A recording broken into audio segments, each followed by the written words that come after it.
A really basic principle as well concerning public health, which we've respected up to now, is that health decisions are actually very personal matters.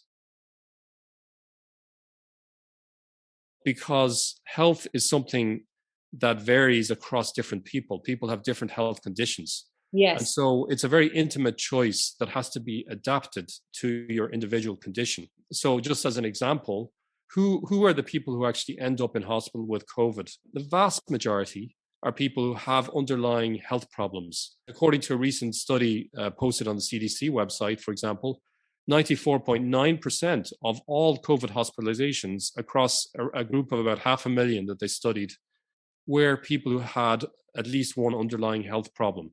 And so a young person with no serious health condition is extremely unlikely to end up in a hospital with COVID-19.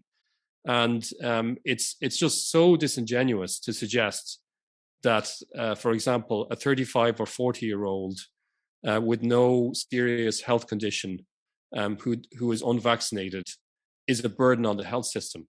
Yeah. That is simply false. It's simply false, and it's just pure propaganda. So it's possible that the vaccine provides some protection in certain cohorts of the population. But what people have done is, including governments and including scientists, is they've taken this very general statistic and they've insinuated that it applies to every cohort, every single part of the population, including young and healthy people. And so to turn to someone in the street and is 30 years old and is in perfectly good health, and to suggest that that person is a burden on the health system because they're not taking this vaccine is a lie.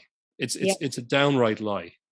Where can people find you on? Well, my main website is davidthunder.com.